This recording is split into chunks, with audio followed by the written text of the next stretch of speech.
I'm so happy to be here with you. Let me make sure that my camera's looking okay. I decided to pop on a few seconds early. I think that's probably good. I've got a table full of products because I want to share with you. So let me know if you're here. Let me know if you have questions about food labels. Let me know what they are. Let me know if you're struggling as a parent because your kids are always begging you for all of those junk foods and you're really struggling at the grocery store because it's really hard to fight with the marketing. And I totally get that. And we're really going to talk about that tonight, about the marketing that is the food production industry. It's a huge industry and it's not food. A lot of times we're calling food-like products food. And I love Michael Pollan's work. If you're not yet following this amazing man, he has written several books, and one of them is called Food Rules. It's a little tiny book that really breaks it down in simple terms. And he also has a book called The Omnivore's Dilemma, and I'm an omnivore. I'm somebody who eats everything. And I don't have any judgment against people who don't eat everything. And we all are, we're almost 8 billion people on the planet. We all get an opportunity to create the diet that we each choose to. But let's really raise our awareness around what food is and what food isn't. And Michael Pollan's 7-word mantra is eat food, not too much, mostly plants. So the first part of that, eat food. What does that mean? What does that mean to each and every one of us to eat food? So often I think what happens is that we feel the feeling of hunger and we just equate that with, I'm hungry, I need to eat something. And then we go ahead and allow our habits and our rituals and our behaviors and our cravings drag us through our lives and to making decisions that don't necessarily serve us, but we're just resting on them as habits that we've created, right? Every time at 3 o'clock in the afternoon when I get that little hunger pang, me and my colleagues go and get a Frappalappuccino at Starbucks. And it's just this thing we do, and it's a super fun treat in the day, and it's like the only thing that I look forward to. It's the only thing I have. I get this a lot from a lot of my students because a lot of times I'm working with people in recovery who have given up their drug of choice, whether that be alcohol or other drugs, and all of a sudden, like me, they're feeling this rise of their sugar monster that's driving them to make choices that they might have not even otherwise thought they would make. Like for me, I would have said when I was a drinker, I don't eat sugar. I don't really, I'm not a big sugar craver. As soon as I got sober, the truth really showed itself. I'd been drinking my sugar all that time. So my body was like, we're good. We're filling the hole inside, right? There's emotional work we need to do whenever we're using anything as an outside substance to fill an inside hole. And so I was using it as this, using alcohol. And then as soon as I got rid of the alcohol, boom, major sugar cravings were there. Why? First of all, I'm not having the sugar anymore. I'm probably hypoglycemic, very common for a lot of us that have addiction to alcohol. And also, I'm not getting that dopamine, that GABA, those neurotransmitters. They're so excited, the reward center that loves the sugar, I'm not giving it to it anymore. So my brain's like, hello, that's what we want, that's what we need, that's what we run on, that's what we really like. And it's how we numb, for a lot of us, our emotions, or it's just how we go through life, or it's just become a habit. And sugar, I see sugar as the most insidious drug. I'm in recovery from alcohol addiction, and yes, I see the damage that does to people's lives and the wreckage it creates. And I see sugar in such a similar way. Why? Because we market it to children. So if I'm honest, I look back on my childhood and I was addicted to sugar. I used it to fill the hole inside. And so as soon as I became old enough and I replaced it with alcohol because I was like, oh, this does it better. Of course, when I was 29 and I quit drinking, that hole was still there, right? What are we hungry for? We really need to do the deeper work, the emotional work. And it's so much of my passion helping people to go a little deeper, go under the surface, see why we do the things we do. But at the end of the day, there's all this talk about intuitive eating. And I love that. I love the idea of eat when you're hungry and stop when you're full. And wouldn't that be a beautiful life and a wonderful world to live in? Here's the rub. We have messed with our hormones, our ghrelin, our hunger hormone, our leptin, our satiety hormone, so much through the processed foods and junk foods and refined white sugar that we put into our bodies that we aren't always often even understanding those cues anymore. We're not able to examine them and understand them and apply them. We are just literally being dragged around a lot of the time by our habits and our addictions. And sugar, it's shown, is 8 times more addictive than cocaine. Imagine coming off sugar. So many of my friends and people that have, either done my sugar challenge or refused to do my sugar challenge because they're just like, oh my gosh, that seems too crazy. It doesn't matter to me whether people do it or not. The point is, when we get rid of refined sugar in our diet for just a day, we really notice all of the places where sugar hides, because we're kind of like, well, I can have this, right? And then it's like, no, you can't. That has a ton of sugar in it. So when we decide to do a cleanse, if we decide to do a cleanse for even just 1 day or 3 days, it's incredible the withdrawal effects that we feel, the breakouts, the oily skin, the irritability, the fatigue, the brain fog. I mean, it's crazy. And we say it's not a drug. Who says it's not a drug? Big Sugar says it's not a drug. Why? Follow the money.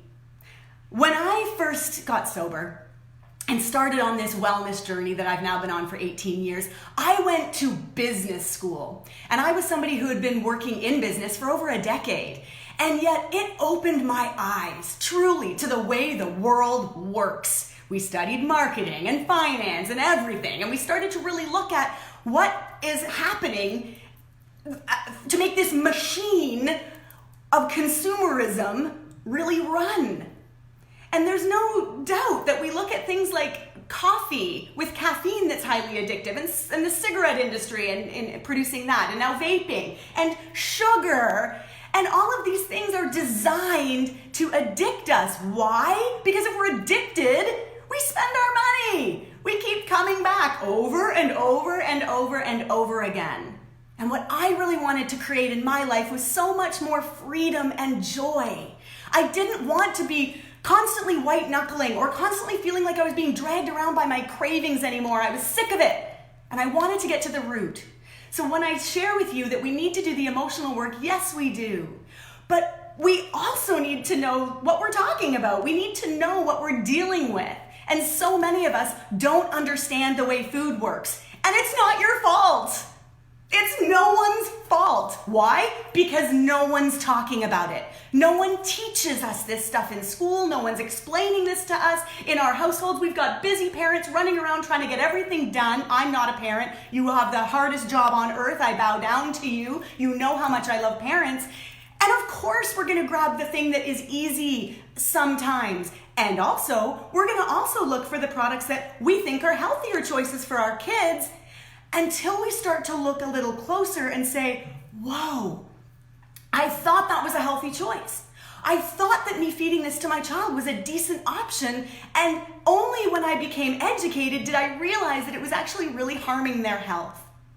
So all I ever want to do in life, my mission and my passion, is to help educate people, inspire people to learn more, to ask more questions, and to be really, really aware of our choices and our behavior and what's going on in the sugar industry, big sugar, and in food production. So when it comes to reading labels, I'm really trying to keep this as focused as I can, because you know me, I want to tell you everything. I want you to know everything that's in my head. I want you to know it all right now, and I want you to behave as if you had my neural pathways and my beliefs and everything else going on in your brain. I wish I could just, download it to you. I'm thinking if we live long enough, we'll be able to get there. But for now, what we need to do is really just go back to basics, take a step back, and start looking at what we're putting into our bodies. So my first tip to anybody ever, whenever you're grocery shopping, is this. Never, with a big fat capital N, never, ever, ever grocery shop hungry.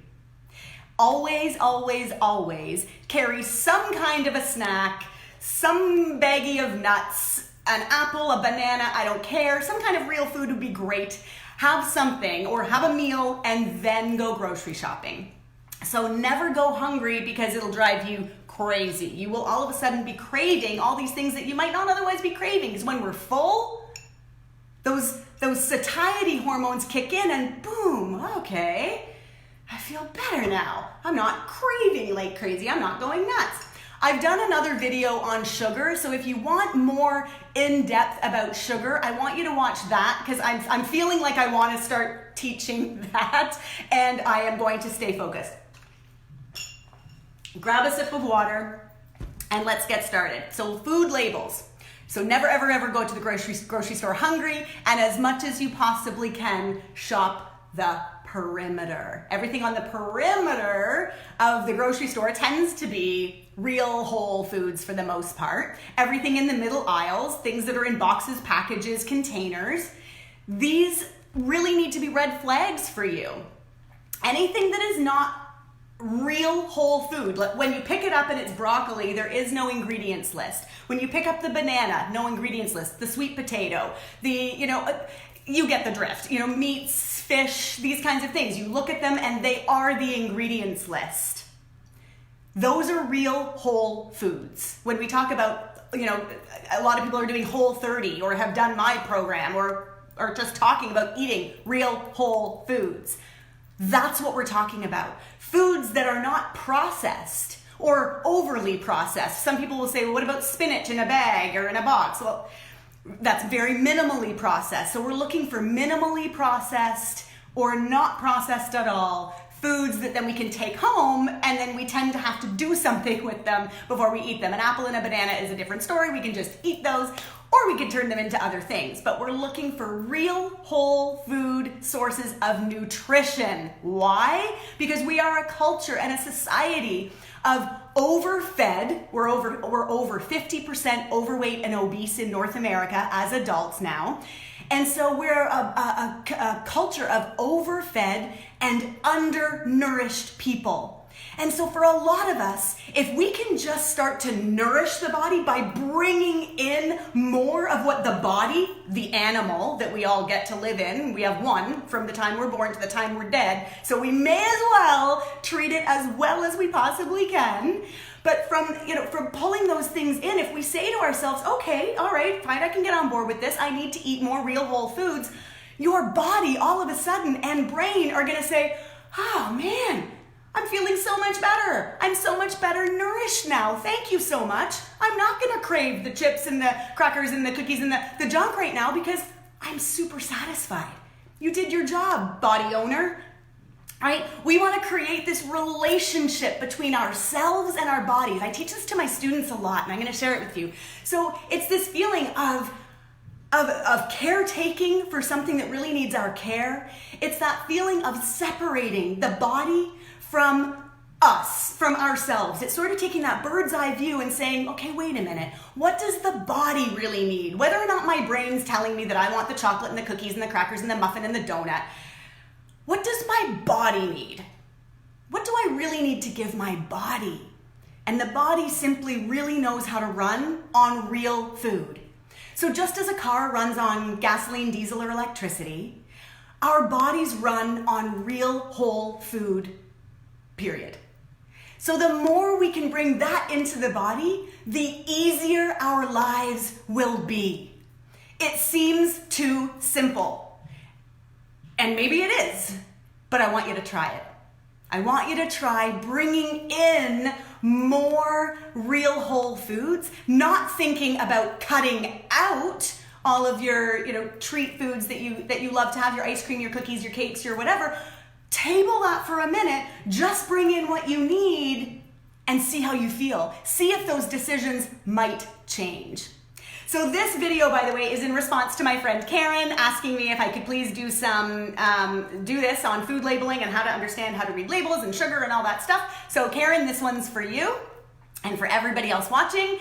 And I was gonna say something else about that. Oh, and I'm doing it here in my studio. Why? Because I got kicked out of the grocery store when I was trying to record. So you'll know that if you saw that on my Facebook, I was asked to leave the store when I was recording and speaking and talking about different products. So they don't like that too much at grocery stores. It's happened before, but I don't let it sway me. I just buy a few gross products that I have the receipt for that I will return tomorrow.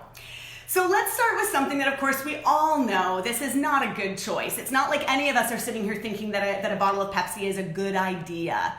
But what I want to teach here is how to understand exactly what's happening. So the first thing that I always want you to look at when you're looking at a product is the front of it and the colors and the sort of the things that they say about it. Interesting when it comes to Pepsi, they really can't say anything like low in sugar, because that would be a lie, or low in fat, because there isn't any. Like, they just don't really even bother, which is interesting. It's a nice blue color. People recognize this the world over. And here's what we want to do. First and foremost, you want to be taking a look at the ingredients label. So after you've taken a look to see what kind of marketing is on the product and you've decided that it doesn't matter because it's just marketing, money, right? They spend millions and millions of dollars on coming up with a campaign that's really going to get people to buy that product and then become addicted to it and then really enjoy it and keep buying it.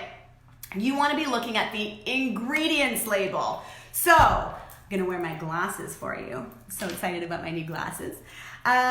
Okay, so nutrition facts, so ingredients. I don't want you looking at the nutrition label yet. I really just want you looking at the ingredients list. Why? Because that's what's most important. We need to know what is in the product so that we know what we're putting in our body. Whatever's in this, we are now going to put into this. And so we have to know what's inside.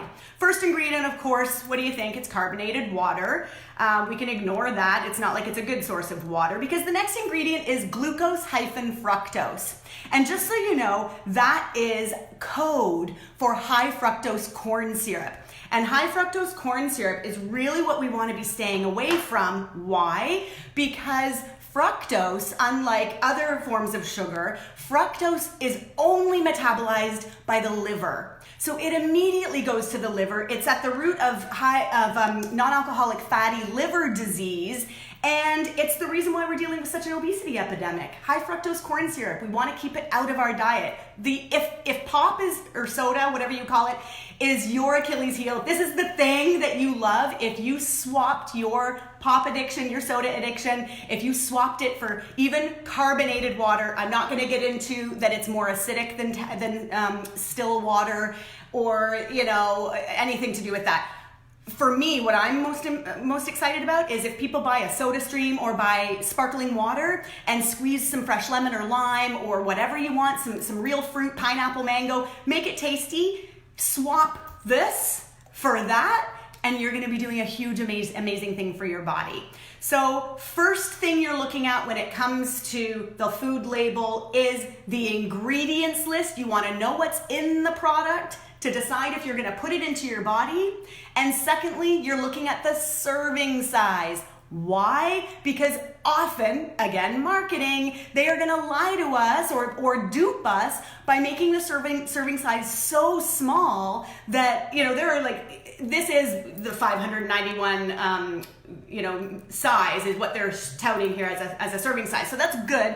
But the point is, we want to make sure that we are looking at the serving size and then we're only consuming that much so that we can really be real with our numbers. Okay?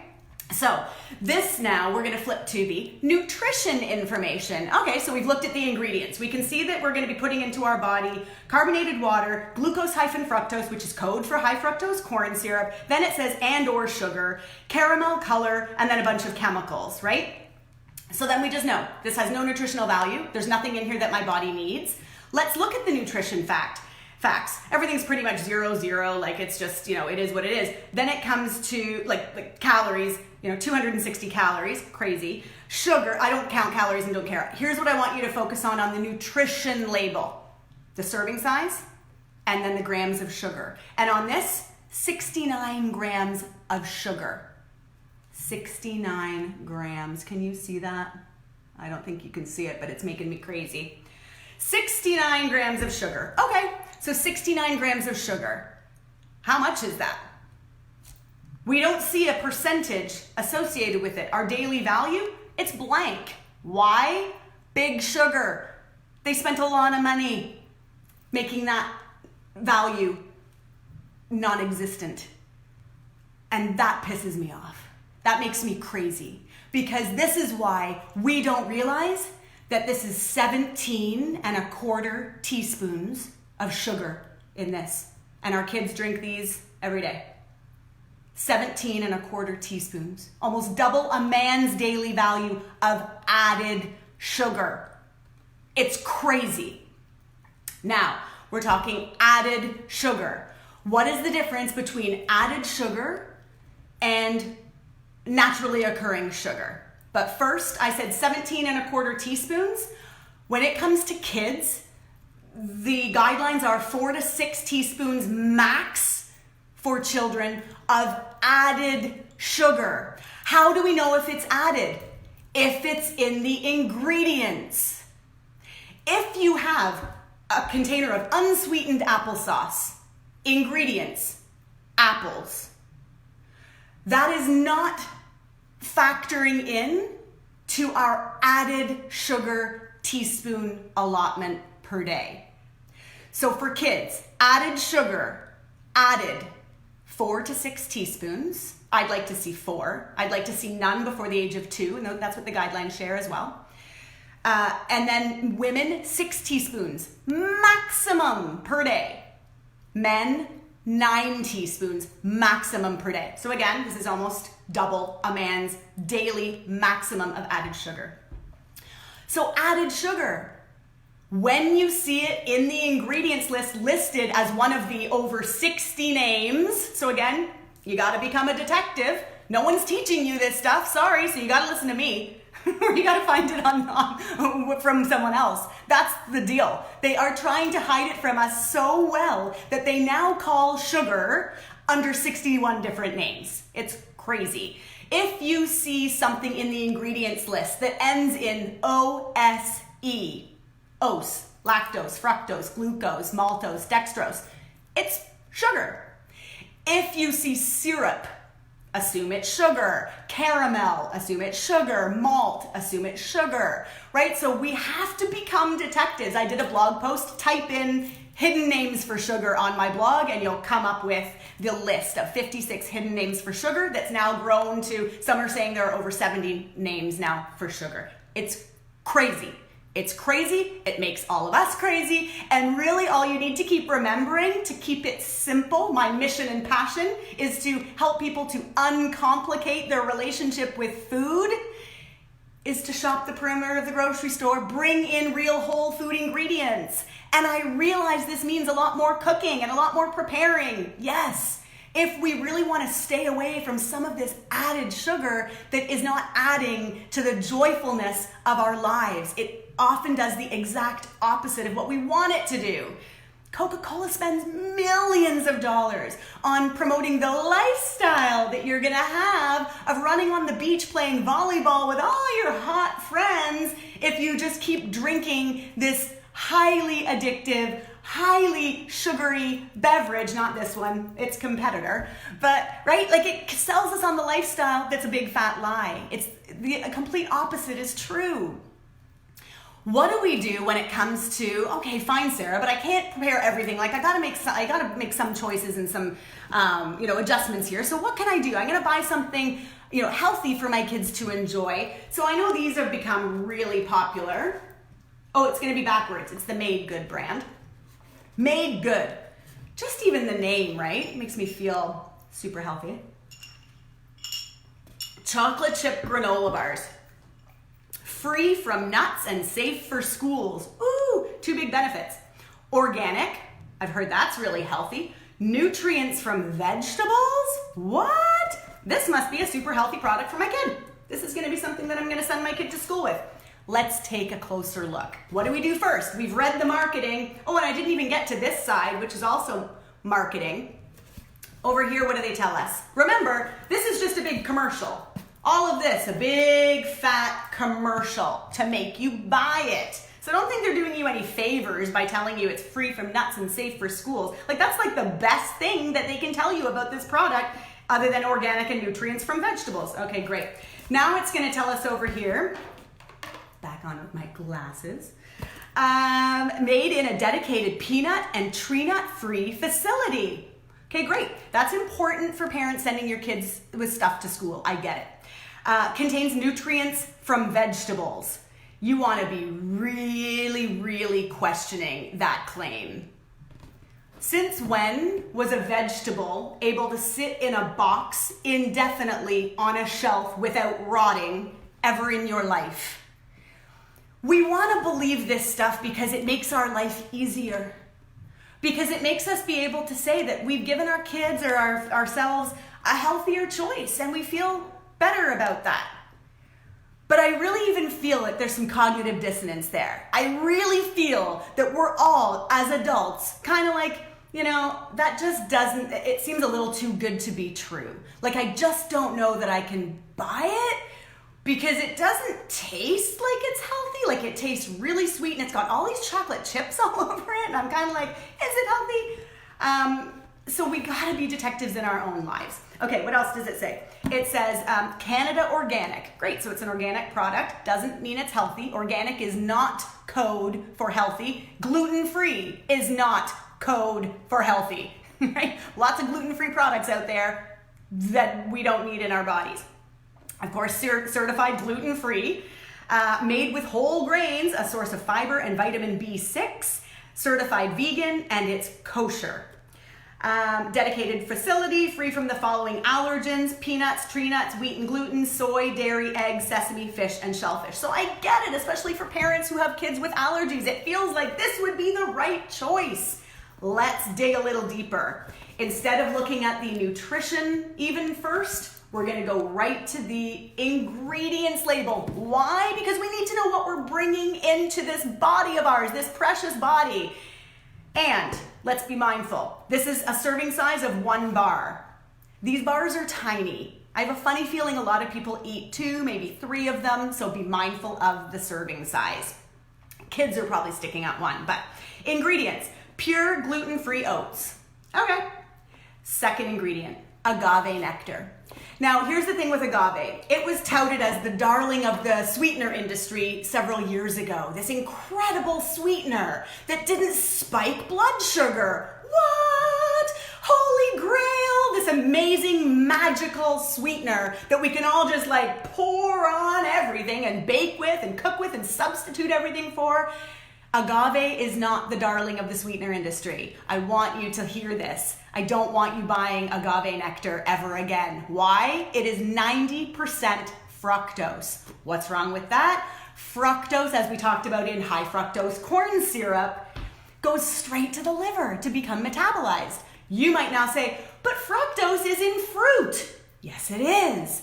In a real whole food, like a fruit, a banana contains both glucose and fructose. Yes, but the body knows exactly how to metabolize a banana. It's got all this fiber, all these amazing elements to it, all these vitamins and minerals. Great. We can totally use a banana in our body. We don't need agave nectar squeezed into our granola bar and then with chocolate chips put on top. Agave is not the darling. Definitely start to look into your pantry. Pay attention to what you've brought into your home. Brown rice syrup is another. These are syrups that are sugar. They behave as sugar in the body. The body has to go through the same process of pancreas is secreting insulin to, unlock the cell doors to let the sugar in to be energy for our bodies. But any excess, what happens, especially when it comes to agave or any other fructose, metabolized by the liver. We start to suffocate our organs. We start to see it. Our bellies bloat. We get inflamed. Sugar is so highly inflammatory. It is at the root of Western diseases. It's at the root of type 2 diabetes, heart disease, some cancers. We have to take it seriously. And I think too many people, I think we're getting on board. I think we're really starting to see it. But I still think too many people want to poo-poo the idea of sugar being likened to a drug and the way that it affects our health mentally, emotionally, and physically. We are seeing rates of depression and suicide in our kids that are unprecedented. We are seeing depression in adults who, like, if they changed their diet, if they really started to bring in more real whole foods and moved more and started to think better thoughts through the foods that they're bringing into their bodies, allowing them to think a bit differently. You know, our gut microbiome informs our thoughts and back and forth. We are not a brain and a body. It all works together. And truly what we bring into the body matters. It makes a difference. Now, we're not what we do every once in a while. Once in a while, you have this crazy pop because it's this thing you do every time you go to the movies, and that's 3 times a year. Whatever. If you're not doing it day in and day out, and it's not a habit for you, then that's great. We can have a little bit of sugar here and there. We get 9 teaspoons for men, 6 for women, 4 to 6 for kids, right? We get some. We can have some. Our bodies can handle a little bit of it. But it's when we're flooding our bodies constantly with more and more and more of it, and we don't realize it because we're thinking we're having a healthy Greek yogurt. I raided my recycling bin at my building where I live. You're gonna see it backwards, but this is the, berry, Greek yogurt, berry. I don't know, it's in French, Greek yogurt, and it's all berry flavors. So we think we're doing a good thing, right? We think we're being healthy by having these products, but let's look a little closer. What's the first thing we do? We ignore all the marketing saying 0% fat. Who cares? I don't want 0% fat. We need fat. Our bodies need fat. I can't believe that we're still arguing the fat grams. It's so antiquated. It's so 2000. Like, get on board with loving fat, eating fat, enjoying fat. When it comes to dairy, if you choose to have dairy, you want the fat in it. Okay, a container. Serving size, right? After we've looked at the ingredients, we look at the serving size. So ingredients. Skim milk, which of course we know has lactose, so that's naturally occurring milk sugar. We don't count lactose to our added daily of, for women, 6 teaspoons, but I'm just really mindful whenever I have dairy. I'm like, okay, I've had some lactose in that. Like, I know I've had some sugar there. And, I just stay mindful. If I've had a couple of pieces of fruit in a day, I just say to myself, okay, you've already had a couple of pieces of fruit. I do my diet the way I'm going to do mine. And you're going to do yours the way you're going to do yours. But I stay mindful of everything I bring into my body. When it comes to added sugar, that's where I'm really vigilant. That's where I really want to be paying attention. And how do we do that? By looking at the ingredients. We have to read the ingredients label to know what's going to be going into our body in 2 seconds when we open the container. Skim milk. And then next, fruit preparation, which is sugar as the first ingredient. So now we know that sugar is the second ingredient in this product. Strawberries, which we know are natural sources of sugar. We've got some water, some natural colors, some citric acid, some natural flavor, and some pectin. And then we've got our active bacterial cultures. So we know that when we look at an ingredients list, the ingredients are listed in order of prevalence in the product. So the first ingredient, not surprisingly, in Greek yogurt is skim milk. It's what makes the yogurt, right? And then we've got the sugar. Why? Because it's a fruit on the bottom, Kirkland, I don't want to say the name, but anyway, you know the brand. Yogurt. What would I prefer? I'm fine with people if they choose to enjoy dairy, full fat, Greek yogurt, plain, organic. You definitely want organic dairy. Anytime you're eating dairy, please choose organic.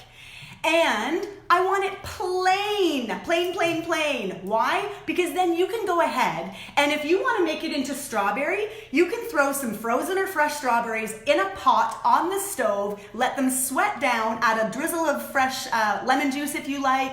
You can add some chia seeds to thicken, or don't even bother. If you don't even know what I'm talking about, don't even worry about it. Just let it kind of sweat down. Now you've got a totally naturally sweet berry compote that you can put on top of your plain Greek yogurt, throw on some nuts, throw on some pumpkin seeds, throw on whatever you want, some coconut, shredded unsweetened coconut, and now you've got a nice little parfait that you've made yourself that's delicious. You can put them into mason jars, those little mini mason jars, and send your kids with that. That would be a much better choice than these crazy sugar-laden products. So per container, which is 142 grams, so pretty little too, right? But we're getting these little containers. We've got sugar, 16 grams. And that's sometimes low. If you've seen other fruit on the bottom, they're up to 32, 29, 26. So we've got 16 grams. Do your math. 16 grams, this is where we do the calculation, divided by 4. The number of grams is always divided by the number 4. Why? Because there are 4 grams of sugar per teaspoon. We want to come up with the number of teaspoons. We have to do this math, by the way, because Big Sugar hasn't done it for us. They don't let us understand what's happening to see what the daily value would be. We would see that that's 200% of our children's daily value, or 100% at 4 teaspoons, 100% of their daily value of sugar in that one thing. They don't want us knowing that. They want us buying more and more and more, maybe having 2 or 3 of those in a day, right? So that is what we're looking for. We look at a product, we look at the ingredients, we look at the serving size to make sure it's accurate, and then we look at the grams of sugar. Now, some of my friends and colleagues and students will say to me, you know, I don't have a sugar tooth. Like, I don't have a sweet tooth. I am like a crackers, chips, like that, pretzels, like that's my kind of thing. So like, yeah, sugar, not really my thing. I don't want to get too far away from our conversation, but what I will say then is, again, bring your awareness back to the ingredients label. Just because it says 1 gram of sugar or 0 grams of sugar doesn't mean that there isn't an insulin effect on the body, that there isn't a sugar response in the body. There is. With chips and crackers and even these things that we think aren't sweets or sweet treats, they are still behaving because of the refined grains. So when we see refined white sugar, refined whole wheat, refined grains, this means that they've been stripped of anything good. And we're simply left with whatever's left. And whatever's left when it comes to refined grains behaves just like sugar in the body. Remember, we talked about in another video that I did, we have 3 macronutrients. The proteins, the fats, so healthy protein, healthy fat, and we're talking real food only. We have in nature, real food, protein, any animal protein, eggs, dairy, vegetarian sources of protein like beans, legumes, nuts, seeds, hemp hearts, that kind of thing. We've got healthy fats, the salmon, the walnuts, the avocado, the coconut oil, the olive oil. And then we've got carbohydrates, the brown rice, the quinoa, the sweet potato, the broccoli, the banana, right? Carbohydrates, huge category. We have to remember that carbohydrates behave like sugar when they come into the body. That's what the body perceives. They say, oh, here's some sugar. And depending on how high in sugar, the pancreas will release the appropriate amount of insulin to bring our blood sugar down. Our body doesn't like elevated blood sugar. That's insulin's job. Brings it down to keep us stable all day long. And that homeostasis is what our bodies are always looking for, right? This balance. But when we're constantly chugging one of these, grabbing one of these, eating one of these all day long, our body's just like, sugar, sugar, sugar, sugar, sugar. And again, so many people that think, well, I just kind of like the chips and the crackers and the pretzels, not as bad as that stuff. It's it behaves the same way. The body still really perceives it that way. So we have to be mindful of it. This whole live is really just helping everyone to realize that we need to be detectives in our own lives. We have to advocate for ourselves. We have to raise our awareness to see what we're doing to our health and to our bodies so that we're not eyes closed, blinders, going like, I don't know why I was diagnosed with type 2 diabetes. I don't know why I'm feeling so sluggish every single morning. I don't know why I keep breaking out. I don't know why I'm feeling so crappy, why I'm always so tired, why I'm craving sugar so much. It helps when we raise our awareness and educate ourselves, we start to be able to see around corners and we can say, oh, I know what to do here. I'm gonna bring in a few really good whole foods, take a deep breath, see how I feel, see what happens to that craving. Here's something that Roger really likes. I'm not a fan, but we make concessions. So these are these sweet potato crackers you've probably seen at Costco. What's the marketing? Let's look at that first. Non-GMO, great. Verified. 3-seed, flaxseed, sweet potato crackers. Gluten-free, there's some more marketing. Okay, great. We aren't gluten-free, like we don't have to stay gluten-free. So nothing else really, they don't really have anything else too much to say about this product. Let's look a little closer. So now we go into our ingredients list. Ingredients. This one cracks me up. Stone ground yellow maize. Does everyone know what maize is code for? M-A-I-Z-E. It's corn. Why don't they just put stone ground corn? Because they know people are getting wise to the fact that corn is not a vegetable. Corn is a starch. Corn is sugar to the body. Next ingredient, sunflower oil. After that, we've got some sweet potato powder. We've got some brown flax seeds, some black sesame seeds, some chia seeds, and some sea salt. We would literally look at this and say to ourselves, this isn't so bad. This is a decent product. And I mean, as a treat now and again, Roger has this whenever we have anything Mexican. He'll put a few of these on the side of his plate and kind of dip with them. No problem. I have them now and again too. But I'm not a huge fan. Now, serving size. 16 crackers. I like a serving size that's realistic. That impressed me at least, okay, fine. 16, yeah, I mean, he probably doesn't even have 16 when he does this. We look down to see the sugar, 2 grams. So we might say to ourselves, 2 grams of sugar? That's half a teaspoon of sugar. Who cares? I'm going for it. I'm allowed to get, as a guy, 9 teaspoons of added sugar a day, and, there are 2 grams of sugar. But wait, did we see sugar added in our stone ground yellow maize, our sunflower oil, our sweet potato flour? We didn't add sugar in. There's no high fructose corn syrup. There's no brown rice syrup. There's no sugar in here. So what do we need to pay attention to? At this point, I would draw your attention to the carbohydrates. 18 grams of carbs. We can minus the fiber, take the 2 grams of fiber out, leaving us with 16 grams of carbs. So just to be mindful that the body is going to receive those 16 crackers as about 4 teaspoons of sugar. I'm not saying that is added sugar. There is no added sugar in here. But we are going to have to be mindful if we're wondering what's going on. We never eat sugar, but we're dealing with our weight. We're dealing with bloat, gassiness, not feeling good, struggling. Pay attention to your carbs, to the quality of carbohydrates you get. Again, I'm not vilifying carbs. I love carbs. Sweet potatoes, brown rice, quinoa, broccoli, cabbage, bananas, apples. Love it. In real whole forms as much as possible. So I think that's all I'm going to do. I had a couple of other products here. Mr. Christie's arrowroot cookies, you'd be shocked to see the ingredients. Please, parents, if you're feeding these to babies, think again. 5 biscuits. First ingredient, wheat flour. We know that the body sees that as sugar. Second ingredient, sugar. Then we've got some shortening. Then we've got arrowroot flour, sugar. Then we've got glucose-fructose, high fructose corn syrup in what we feed our babies. Cornstarch, salt, glycerol, baking soda, soy lecithin, and then some other chemicals that I can't pronounce. We gotta do better. Sweet and salty, dark chocolate nut. These are granola bars. We're gonna look at the ingredients label first. We've got peanuts, and then the next ingredient is corn syrup. So that's high fructose corn syrup. And then we've got sugar. Really pay attention to the first 3 ingredients.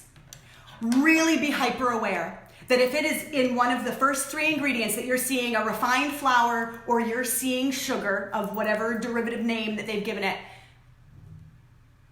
you just need to say to yourself, okay, I'm putting sugar in my body. It's as if you took this and the first ingredient was peanuts. So you put a handful of peanuts in your hand and then started drizzling syrup all over it and putting sugar all over it and then just eating it. When we can get those visuals, sometimes it's helpful to start to really change our behavior, to create some new neural pathways in the brain. So added sugar is where we're seeing it in the ingredients list. When we don't see it in the ingredients list, dig a little deeper. If it's a product that can sit on a shelf without rotting for years and years and years, you just have to be mindful that is a carbohydrate product, and I have to realize what happens to the body when I bring it in. Period. Raise your awareness. Keep educating yourself about what sugar is and what sugar isn't. And you can have so much more joy and freedom in your lives where food is concerned. I don't live white knuckling all day long not to accidentally get that donut from the coffee shop or to not drive through the drive-through, on the way home from work. Like, those drivers aren't there. Once we start to really heal the gut, improve our brain function, really start to nourish our bodies and our brains with the foods that make them feel their best, we really do get away from these crazy making cravings, and we can really serve our children so much better when we can help to educate them. One of my students, I was so excited. I posted something on inside our private group talking about the fact that these milkshakes that, Roger and I were by Starbucks and we saw all these kids walking around with these venti frappuccinos, which are essentially milkshakes with caffeine. And I looked up how many grams of sugar in a typical vanilla milkshake, and we're talking 20 teaspoons. It's like 80 grams of sugar. 20 teaspoons of sugar is insane. And our children are being flooded with this, and then they go to, then they're at school in the afternoon. These were tweens and teens that are doing this. They're trying to learn in the afternoon, and it's just like, oh my gosh, these poor kids. They just, they're not able to live their best lives if they are constantly on this drug of sugar that's addicting them and getting their cravings going that can lead them into other behaviors down the road that we don't want. So parents, you've got such a big job. I know that, and I'm not a parent, and sometimes people say, you just don't get it. And you're right, I don't. But what I do know is that with raised awareness, we can create change. So one of my students decided today to share that information about the milkshake, because I guess their granddaughter had some type of milkshake over the week, in the last few days. And so the granddaughter wanted to do a Facebook Live to say, I'm now going to start reading labels and understanding what's in food, and I want to see how much sugar is in all of these things. And it's just so inspiring for me to see young people get on board. In fact, that prompted me. I have some bonuses that I offer in my private coaching, including a training by Jolene Park, who talks neurotransmitters that really helps us to understand how the brain works with the way that we're craving. And then we're having Linda Palmer is coming on to talk about money recovery, really how we can look at money. It's an energy just like food is, and when we develop our relationship with it, we can really make good change in our lives and we improve that relationship. And what I'm going to do is a bonus training for the families when I have a student coming through, because sometimes it's the student feeling like they're kind of on their own trying to figure things out and make these changes, but the family doesn't always get on board. So this is my way of saying, I said to my student today, this inspired me that I'm going to do a bonus training for the families, because I really want kids to get on board. I don't see kids as our future. I see kids as our now. They are right now, and we need to really set them up for success. If any of us are adults and we're sitting here like we've struggled our whole lives with sugar, let's do what we can to learn what we can and to heal our own relationships with it and with our bodies, with our self-image, so that we can pass that on and model it to our kids. Our children don't listen. They watch. Right? And so this young girl really wanted to get on board because she was like, ooh, I can figure some of these things out. I can start calculating it, and that's neat. So it's exciting to me. So hi everybody who's here. Let me see if anyone has any questions for me. Roger says it's such an important conversation. I never gave it much thought before meeting you. Once you know better, you do better. Yeah, I love that. Yep, hi everybody. Great to see you. Great to see you. Oh, Jolene, if you're still here, I'm so happy I just mentioned you. I'm gonna just see, Roger. I also used to make homemade pasta with a white wine sauce and bread and thought that was a great meal. I know, I'm sure that was a very delicious and yummy, yummy, tasty meal, Roger, and you poor thing, you were incredibly overfed and incredibly undernourished, and I'm so happy to have been with you now for 10 years to see your complete body, life, energy transformation. It's been so inspiring. Hi everybody, hi. Patty Searle, I wondered about the soda streams. Patty, are you saying, did you wonder if it was acidic? Sure, so sparkling carbonated water can be, is more acidic. It certainly is. And I sort of don't care. I love drinking still water all the time, and when I want a nice drink, I don't drink alcohol, so when I want something nice, I do opt for the carbonated beverage, and I put in lots of lemon and lime and grapefruit, and I just love making a delicious drink out of it. I don't drink tons of it, but my point is, yeah, I really love the idea of swapping a pop soda addiction for a sparkling water fruit, option. It's at least a real option there. So I really think that can really help people, because sometimes we need these short-term solutions, even if then after that you say, oh, I don't care about the soda stream, now I can just drink regular water. Sometimes we need these bridges, right? When I first got sober, I used to buy 6 packs of the Beck's non-alcoholic 0%, and I'd go and buy lime, and I would cut my lime and I would shove it in and turn the bottle upside down and drink it the way I drank a Corona in the summertime. And for me, that was that little bit of a bridge that helped me. I'd guzzle the 6 in half an hour. And finally, after a few months of that, it was like, yeah, I don't really, I'm not getting the effect that I wanted, but it helped me during those early shaky days when you're untethered and you don't know what your life is and you don't know how the hell you're going to do life without alcohol, because who the hell am I without alcohol? I mean, I had no clue, and it took, it's taken 18 years and I'm still figuring it out. Tony says, good advice regarding adding the berries. Yes, to the Greek yogurt. Is that what you meant? Or to water? Probably water.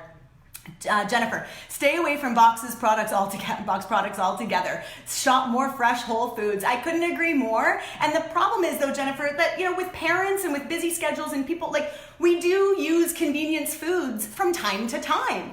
Absolutely. But when we know better, we can do better. So when we are looking at different products, we can start to turn around the package. We can ignore the marketing on the front that just wants to tell us how amazing the product is. Obviously, it's a business. It's how the world works. Follow the money and all of our answers are there. So we just have to be mindful about how much we're bringing into the body. So natural sugar, we're talking any natural sources. The natural sugar found in a sweet potato, the natural sugar found in bananas, apples.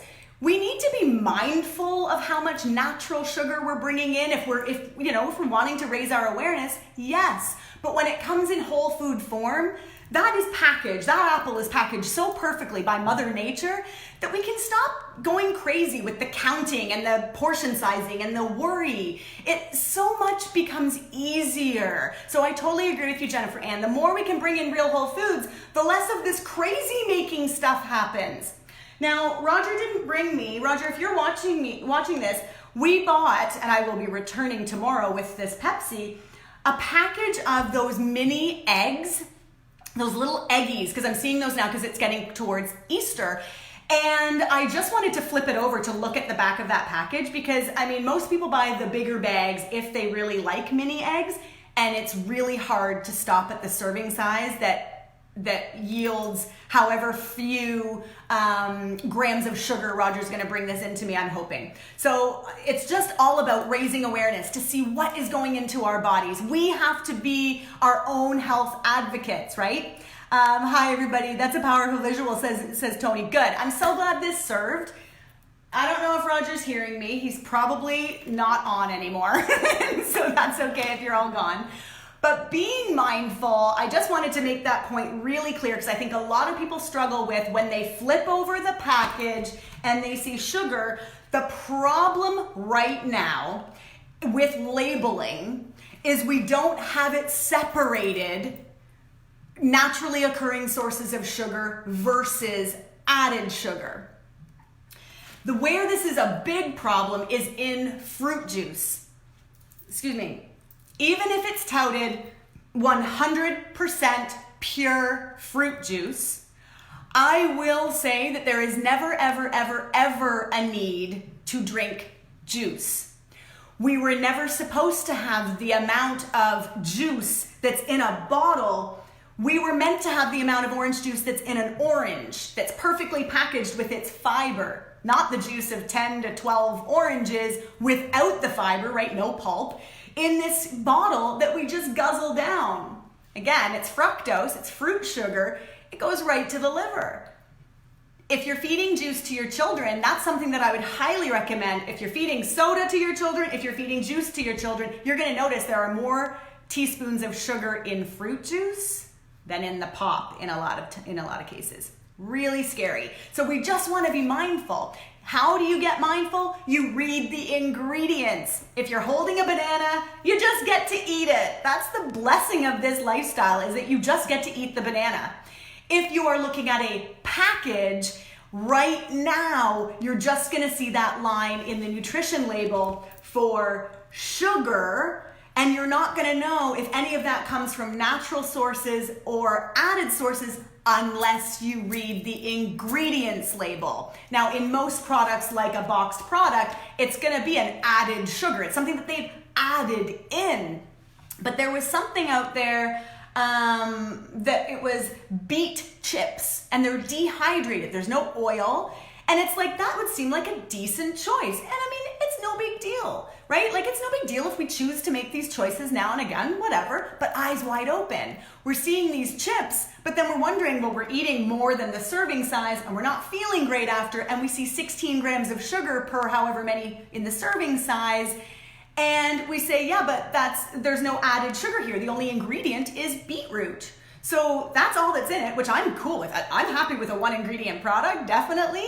But let's just be mindful of how often we reach for these things that we think are innocuous or are healthy, even worse, and then we wonder why we're not achieving the goals that we want or feeling as good as we want to feel. So it's all about raising our awareness around natural sources of sugar versus the added sugar, paying attention to how many carbohydrate foods we bring into our bodies, staying really mindful of how many packaged products we allow, not being duped by the marketing, but rather really being vigilant about noticing the ingredients, and especially the first three, and making our decision from that place of raised awareness. Do I want to put peanuts, fructose, glucose, and sugar as the first three ingredients in my kid's body in their lunch?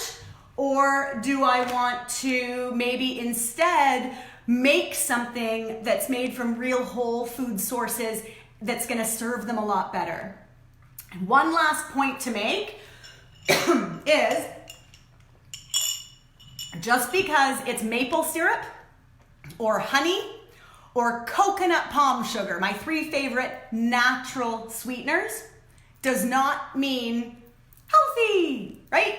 And I hate I'm getting really tired of the word healthy versus unhealthy, but what we need to be mindful of is, if we are adding maple syrup to our pancakes, be mindful of how much you're putting on there. Factor in, how many teaspoons of sugar have you just put onto your pancakes? Factor it in. It's just simply saying, when am I adding sugar to my food, and how much am I allowing in my diet? What do I want to achieve in my life? And is this amount of sugar really helping me get where I want to go? Sometimes people will say, Sarah, you take this sugar thing way too far. It's not as important as you make it seem. It is more important than I make it seem. We are what we eat. Let food be thy medicine, and medicine be thy food. That was Hippocrates saying that however many years ago. He knew, right? And we get doctors that get one course in nutrition. It's all about dealing with, an issue after the fact. It's not about prevention. Nothing against MDs. I love doctors. But I really want to get to the source. I want to start working at things from when our kids are younger. I want to help all of us that are here where we are in our lives, that are struggling, to no longer struggle. If I can answer anything for you, if I can help you to make this life easier, this misinformation out there, if I can clear things up for you to help you along, that is what I want to do. It's why I've been put on the earth. I have no doubt about my life's purpose is to help educate people and enlighten people to what is going on when it comes to food and sugar and food production and how we feel in our bodies and the addictive nature of sugar and food and what we can do to help ourselves live the lives that we are born to live. We all have talents. We all have gifts. We all have a life purpose, and it's our job here on earth to find it. And I feel like things like added sugar and junk food really bog us down and sidetrack us. They take us off course. And if you change your food, everything in your life changes. When you get your food right, when you really start to feel good and you start to see the benefit and the energy-giving life that you now have from the food that you bring into your body, everything changes. You can't believe me by even listening, but I want you to trust me and I want you to try it. So, anyone watching, if you want a free copy of the audio and digital of my book called The 28-Day Kick the Sugar Challenge, PM me or comment below here, I want it, or yes please, or I'd like a copy of your book, or I don't care what you write. If you want the audio and digital of my book, I want to gift it to you for being with me tonight. And I want you to know that I'm here to support you. If you have any questions for me that you didn't want to ask here publicly, feel free to reach out privately. If you go to my blog, sarahtalksfood.com, you can find all sorts of recipes and tips and strategies and lifestyle approaches that I use. If you'd like to join me in my next group of group coaching called One Bite at a Time, we start March 16th. Registration is already open. You're welcome to reach out. Go to obatcoaching.com, which is OBAAT, short for One Bite at a Time, coaching.com. So obatcoaching.com. I would love to support you for 12 weeks where we really go deep on all of this stuff. Lots on the stuff underneath the surface, and then also really educating ourselves on learning how to do this stuff and strategies on living well and how we can really combat these cravings and what we can do to live our best lives. So I'd love to support you in any way that I can. I'm here for you. And Roger says he's listening but saving bandwidth. So he didn't bring me the package that I wanted him to bring me, but that's okay. Just pay attention to your labels. Easter's coming. Really pay attention to the added sugar in those treats and really look at the ingredients. They can't lie to us with what's in the product. They can usually skew the serving, right? They make it a really small serving size when we normally eat 10 of them. But so pay attention to the serving size, to the ingredients label, and then do your calculation of dividing whatever number of grams of sugar is shown on the box by the number 4 to yield however many teaspoons are in that serving. Noting that children, we don't want to see them under 2 have any added sugar. That's why these things for kids under 2, like no way. And I'm not judging. I know, like we sometimes do it, but just eyes wide open. And then 4 teaspoons to 6 teaspoons for kids, 6 teaspoons as a max for women per day, 9 teaspoons as a max for men per day. So I hope this has really helped. I love you all dearly, and I'll see you next time. Bye for now.